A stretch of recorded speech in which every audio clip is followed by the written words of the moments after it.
और आपका धन्यवाद करूंगा कि हमारे बुलावे पर आप यहाँ पर आए हैं हमेशा की तरह। कल ही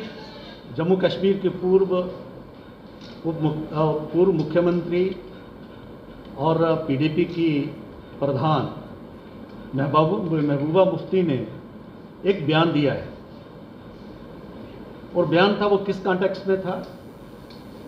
कि जो वापी मस्जिद के ऊपर जो चल रहा है या कुछ कोर्ट में, चाहे वो ताजमहल के बारे में है, चाहे कुतुब मीनार के बारे में है, जो कोर्ट में मसले हैं उनको एक सामने रखते हुए महबूबा मुफ्ती ने भारत की जो अदालत है, यहाँ का जो जुडिशियल सिस्टम है, उसके ऊपर बहुत बड़ा प्रश्न चिन्ह लगाया है। उन्होंने कहा कि हम और हम वो कहती हैं मुसलमान, और वो यानी मैं उनसे पूछना चाहूंगा, वो जब कहते हैं कि वो अदालत को भी बो में रखती है, हिंदुओं को रखती है, देश को रखती है, कि हम उनसे कहेंगे कि आप जितने भी हमारी मस्जिदें ले लें, लेकिन हाँ शांति होनी चाहिए। अरे भाई, जितने भी ये मसले हैं वो कोर्ट में चल रहे हैं। अदालत वापी मस्जिद जो वहां पर है काशी में, वो अदालत की डायरेक्शन के ऊपर वहां पर वीडियोग्राफी हो रही है। आप इसको हिंदू मुसलमान के तौर पर उस प्रकार का मुद्दा बनाते हुए आप अदालत के ऊपर, ऑनरेबल कोर्ट के ऊपर ही क्वेश्चन मार्क लगा रही हो, क्योंकि महबूबा मुफ्ती का ये आदत बन चुकी है, वो इतनी बुखलाई हुई है कि कोई भी भारतीय संविधान में भारत की कोई संस्था है, चाहे वो पार्लियामेंट है, चाहे ऑनरेबल सुप्रीम कोर्ट है, या अदालतें हैं, या फिर सरकार है, उसके ऊपर वो प्रश्न चिन्ह लगाती हैं और हिंदू मुसलमान के आधार पर इस पूरे भारत में जो है एक कम्युनल डिवाइड की तरफ इस देश को ले जा रही हैं, क्योंकि उनकी बौखलाहट है। 5 अगस्त 2019 के बाद जिस प्रकार का हालात जो है पीडीपी का और महबूबा मुफ्ती का हुआ है, और जो एजेंडा उनका था वो बिल्कुल जो है फेल हो चुका है। आज हम देखते हैं कि कश्मीर में जिस प्रकार से टूरिज्म है, आज वहाँ पर इन्वेस्टमेंट आ रहा है, बाहर के लोग यहाँ पर इन्वेस्ट कर रहे हैं। आज कश्मीर के लोग, जम्मू के लोग, नौजवान जो हैं, उनको लगता है कि हमें रोज़गार मिलेगा। इस बार बहुत ही अच्छा टूरिस्ट सीजन जा रहा है, लेकिन महबूबा मुफ्ती इस तरह की बात करते हुए कि हम तो कहीं भी निवास पढ़ सकते हैं, ये मैं आपके ध्यान में लाना चाहता हूं कि ऑनरेबल सुप्रीम कोर्ट ने पब्लिक प्लेसेस के ऊपर नमाज पढ़ने पर जो स्पीकर्स हैं उसके ऊपर कोई भी धार्मिक जो उस प्रकार पर चर्चा करने पर जो बैन लगाया है, जिसको इंप्लीमेंट करने की कोशिश की जा रही है, उसको भी एक माध्यम बना के कश्मीर के वो लोग जो अलगाववाद में थे, वहाँ के नौजवानों को उनको इंस्टिगेट कर रही हैं, और इंस्टिगेट करते हुए वो पत्थरबाजी की तरफ, आतंकवाद की तरफ जो है कश्मीर के नौजवानों को धकेल रही है, जो मैं कहूँगा कि ये देशद्रोह के दायरे में आता है। बेशक ऑनरेबल सुप्रीम कोर्ट ने उस पर केस चलाने की जो है उस पर टेम्पररी शायद कोई डायरेक्शन पास की है, लेकिन महबूबा मुफ्ती को ये समझना चाहिए, ऐसे लोगों को ये समझना चाहिए कि केस दर्ज होना और देशद्रोह ये जो है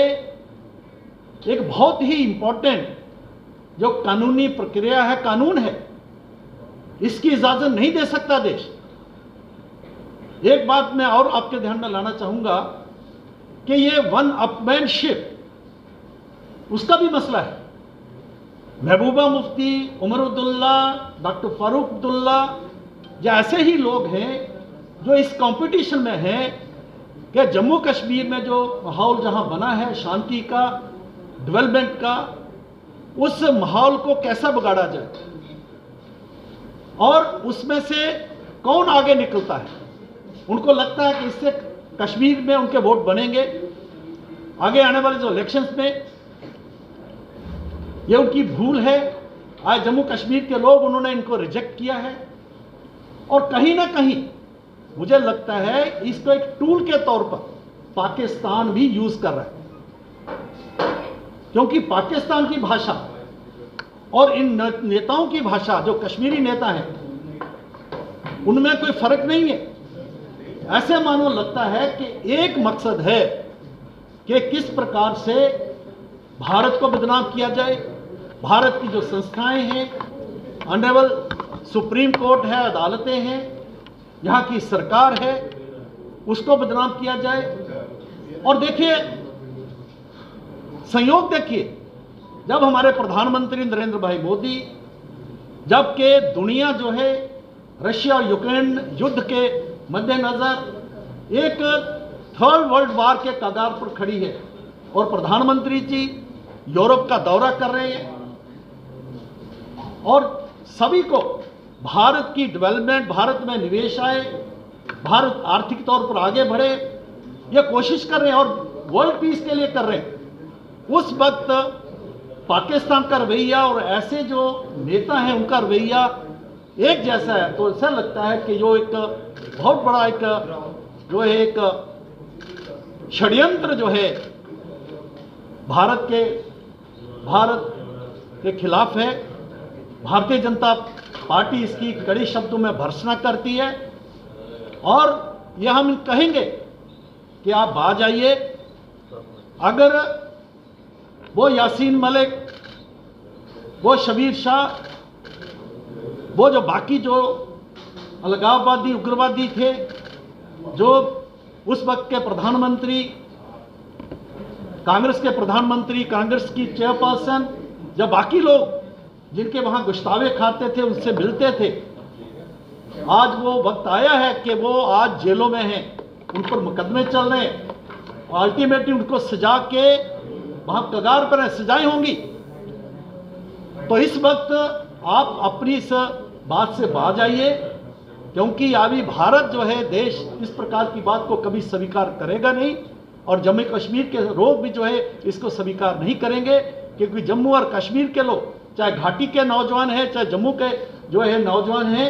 वो शांति चाहते हैं, तरक्की तामीर चाहते हैं। जम्मू कश्मीर में जो 5 अगस्त 2019 के बाद यहाँ एक नया माहौल बना है और यहाँ पर इन्वेस्टमेंट आ रही, उसमें वो अपनी जो है फ्यूचर देख रहे हैं, ये बिल्कुल स्पष्ट है। मैं आपके माध्यम से जो है एक बार फिर आपका धन्यवाद करूंगा कि हमारे बुलावे पर आप आए और आपने जो है हमारी बात को सुना। डॉक्टर महबूबा मुफ्ती ने ताजमहल को लेके भी एक विवाद जो है बोले, उन्होंने कहा कि अगर हिम्मत है तो ताजमहल में मंदिर बना के देखे, फिर देखते हैं कितने ही लोग वहां पर जाते हैं। देखिए यही बहुत बड़ी अनफॉर्चुनेट है और मैं इसकी भर्त्सना करता हूं। ताजमहल को मंदिर बनाने की किसने बात की? एक जो राजकुमारी है राजस्थान की, जयपुर की, उन्होंने एक केस किया है, आरटीआई दिया है कुछ लोगों ने कि वहां पर सच्चाई क्या है। क्या सच्चाई को जानना क्या कानूनी दायरे में नहीं आता? अगर 22 कमरे उसके अंदर हैं जो बंद हैं, जहां उनको लगता है क्या हम कौन से जमाने 21वीं सदी में है, लोकतांत्रिक व्यवस्था में है, तो उनका पूरा हक बनता है उसकी सच्चाई जानने का। तो किसी ने वहां मंदिर बनाने की बात नहीं कही। तो ये बिल्कुल मैं वही कह रहा हूं कि हिंदू मुसलमान करते हुए ये जो है एक जो जिहादी एजेंडा है, जिसको पूरी दुनिया में जिसको रिजेक्ट किया जा रहा है, पूरी दुनिया उसके खिलाफ लामबंद हुई है। तो यहाँ जम्मू कश्मीर में पूर्व मुख्यमंत्री इस प्रकार की बात करें तो इससे घटिया कोई बात हो नहीं सकती। डॉक्टर साहब, आपको लगता है कि महबूबा मुफ्ती ने अपनी 2-3 दिन पहले एक बयान दिया था, उन्होंने कहा कि बीजेपी जो है वो यहाँ पर मुस्लिम जो मेजॉरिटी में उनको माइनॉरिटी में करना चाहते हैं, क्या उनके इस बयान से आपको लगता है कि वो यहाँ पर एक माहौल तैयार कर रही हैं कि मुसलमानों को जो है प्रवोक कर रही हैं कि ऐसे कम्युनिटी का स्पेशल उन्होंने नाम लिया, उन्होंने कहा कि मुस्लिम मेजॉरिटी में उनको माइनॉरिटी में करना चाहती थी, आपको लगता है? नहीं, महबूबा मुफ्ती बताए ना किस तरीके से करना चाहती है। क्या जम्मू कश्मीर के लोग हैं या देश के लोग हैं, अगर वो डोमिसाइल है उनको यहाँ रहने का हक नहीं है क्या? क्या कल को इन्वेस्टमेंट आती है तो वो उसको लगनी नहीं चाहिए? क्या यहाँ फैक्ट्री नहीं लगनी चाहिए? अगर इन्वेस्टमेंट है, कोई फैक्ट्री लगती है, कोई इंडस्ट्री लगती है, उसमें से जो है वो हर जगह पूरे देश में होती है, तो क्या उसको ये इस प्रकार की बात या उस इन्वेस्टमेंट को रोक रही है? क्या कश्मीरी जाके पूरे हिंदुस्तान में जो बसते हैं उनके ऊपर उन्होंने कभी क्वेश्चन मार्क लगाया? तो फिर भारत के लोग कहेंगे कि कश्मीरी जो है पूरे हिंदुस्तान में बस रहे हैं। तो ये सिर्फ जो है जो हिंदू मुसलमान करते हुए कम्युनल लाइंस के ऊपर जो है